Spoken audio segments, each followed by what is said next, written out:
So, the positioning statement. I wish they had all this stuff when I was going through. You need to ask yourself, you've got an idea for a product, and why will someone buy from your company? What's so special about you? What's unique about your company? If you're not unique, then what are you doing investing your time and your money to develop a product? You have to understand what it is you're going to do. We're talking B2B here.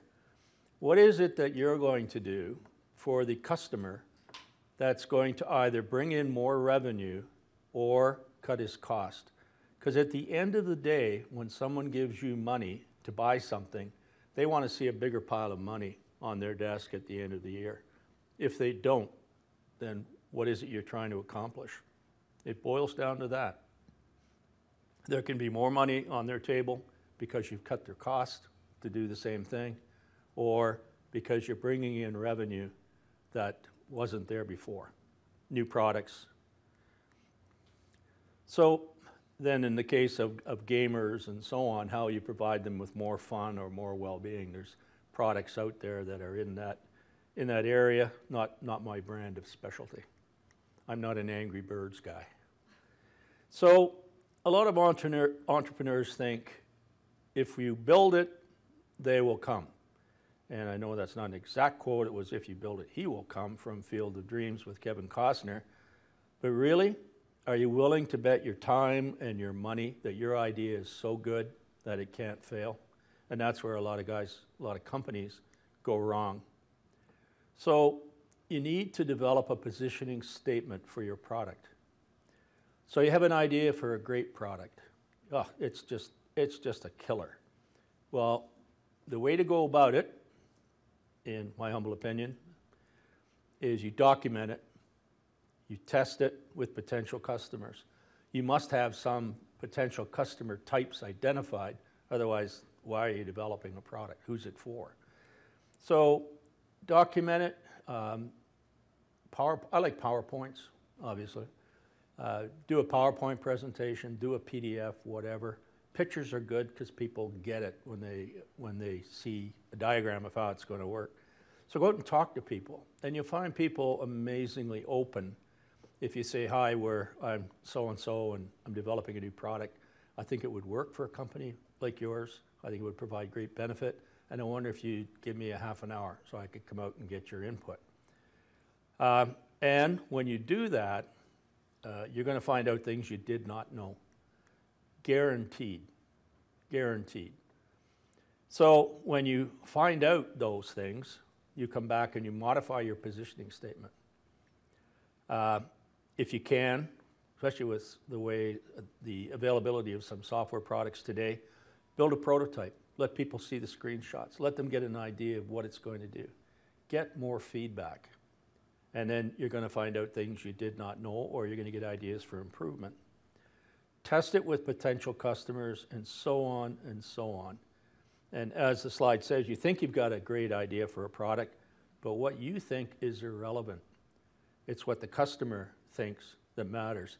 And so many CEOs are really reticent to go out and talk to real live customers, to make a cold call. But think about it. You get a little bit of discomfort, but think of what the consequences of not doing that could and would likely be.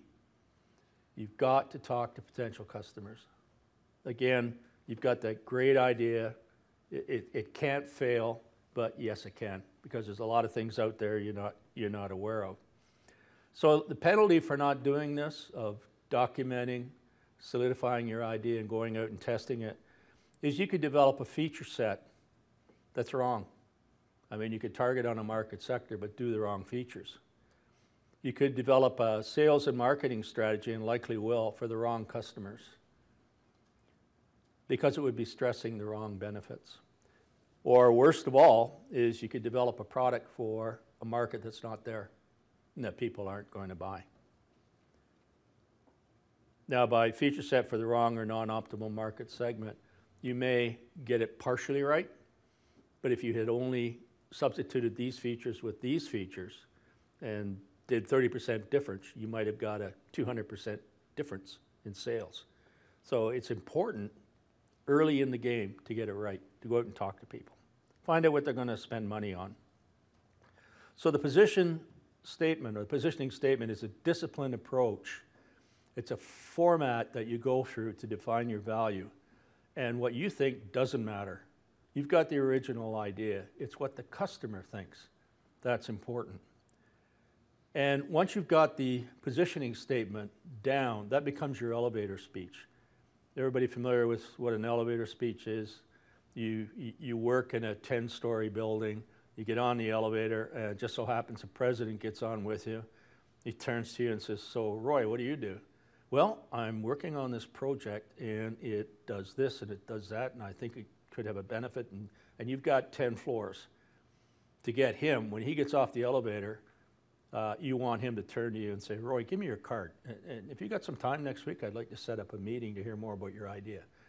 You've got to get it down to not a sound bite, but small enough that it's clear what you do. And that's what the positioning statement that you're going to see is designed to do, because you clearly can picture what it is you're doing, and it'll keep you focused on what's important for you to do. And it will change. Ace Tech, they like to say that on average, the companies that we deal with, who we stay in contact with, their positioning statement will change on average 23 times. Think about that, 23 times. So the original concept that they had gets hammered, and like on the blacksmith's anvil, gets tempered and hammered, and the edge is rounded and so on, as many as 23 times. But that process, once you go through it, can and does present pivot opportunities, where if you had gone down that road, you may have been unsuccessful or partially successful, but had you made a few changes here, you could be wildly successful. So, definition of a pivot, you discover that the product doesn't fit the market opportunity, but fits another opportunity very well. In that case, you don't throw it out, you modify and you refocus. Example of that, we had a fellow on a course, he wanted to track cars. He had a product that was wirelessly going to track cars.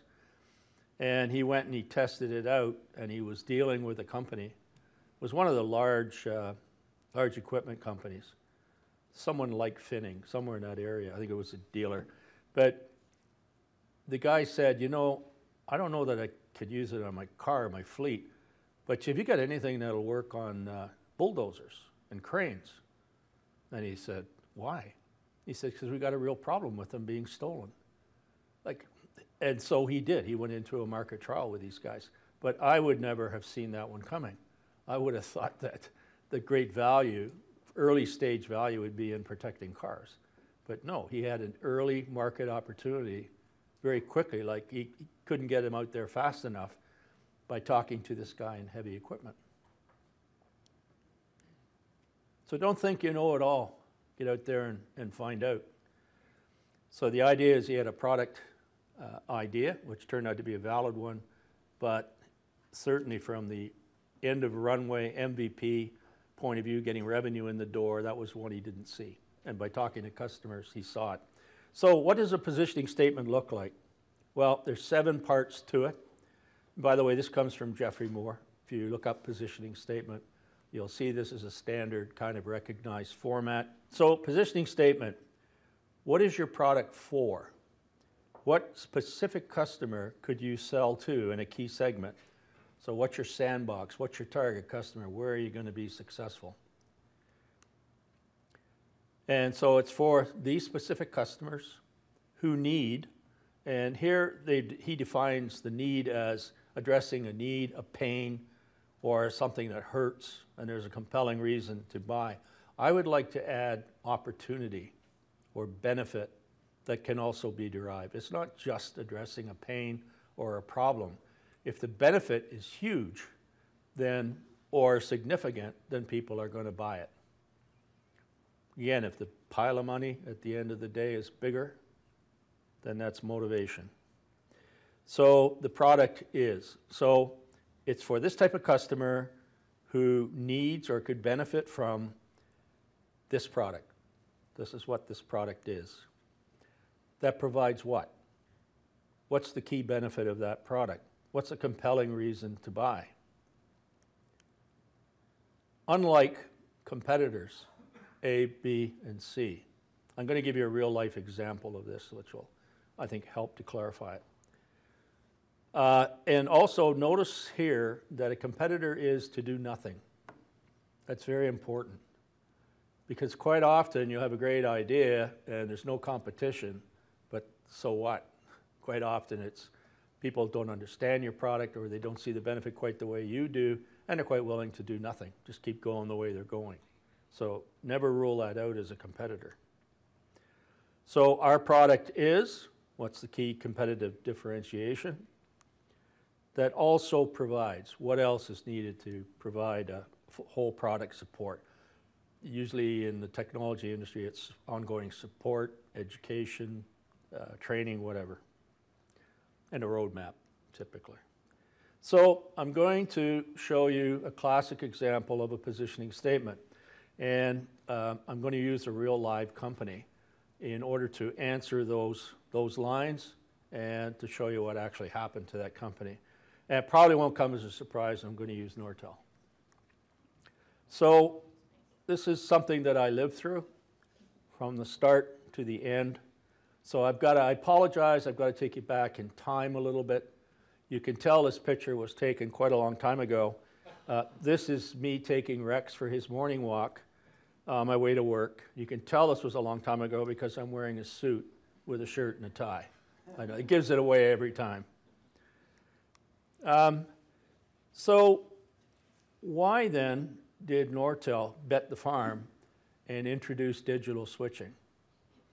We were shipping stored program control, but it was on electromechanical relay-driven switching back in those days.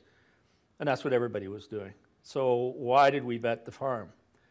Well, you guys are, when I say guys, I'm including the ladies, okay? So I don't have to keep saying guys and gals. You're technical people, a lot of you, so you would look back on that and you'd say, well, come on, Roy, it's pretty obvious. There are more powerful computers available than there had been prior to that. More efficient software. Software had evolved, so now you can develop things quicker. It's more efficient, faster. Memory was evolving. You had large capacity, dense storage devices. When I first started off with Bell Northern Research, a frame of memory that was 64 kilobits was about 7 feet tall by about that wide. That was one side. Then there was another one to give you the other copy of that.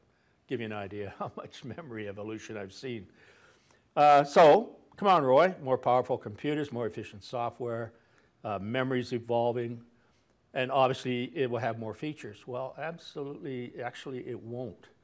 We had to catch up. We introduced a new platform, a new technology, but we had to catch up with 100 years of feature development. You know, custom calling services, call waiting, call forwarding, all these things aren't there on a new platform, so you have to develop them and you have to catch up pretty quick. So actually the answer for Nortel introducing digital switching was none of the above. It wasn't a technology for technology's sake decision. Actually, the reason it was introduced was the high cost of real estate in urban centers. Digital switches only required about 20% of the space of the previous generation switches. And that's an example of a switching building. If you are in, I don't know what the equivalent would be here, but if you go into Vancouver and go down Seymour Street, TELUS has a huge building. I think it's on the corner of Robson and Seymour, and it's just full of switching equipment. The telephone companies own one hell of a lot of real estate. And why did they put it in the city? Why didn't they put it out in the country? Because you can't. Because the switch has to be within 5 miles of the telephone it's serving. That's loop length. So they had to buy very expensive property in downtown centers. Now they had an opportunity to, by replacing that equipment, to actually they ended up selling buildings and renting out space in those huge buildings. So it negated a very large expense and gave them an opportunity to sell off assets, and that's exactly what happened. And that's one of the reasons they were waiting for us to bring this out, because they saw that huge benefit right away. So what would our positioning statement look like? Well, we're targeting on telephone service providers. Some of them are the same, some names have changed to protect the innocent over the years, who need to reduce the requirement for real estate, buildings, and minimize their space requirements for equipment. Product X is digital switching division, or pardon me, system that provides, it reduces floor space requirements by as much as 80%. And in fact, over time, it actually went down from that. It got to be about closer to 10%. Unlike competitors, AT&T, General Telephone, Siemens, Ericsson, ITT, these world players were telling us we were crazy, that it couldn't be done, that the environment for Class 5, like the outside plant, the loops, were picking up electromagnetic induction, lightning strikes, all that stuff that a telephone, they had not solved it. So it wasn't until we got into it that we realized they were right. But it's like going to war. When you have to survive, you better solve the problems, and that's what happened. So we used to walk down the hall saying we don't have a product. But Nortel solved what they call the codec.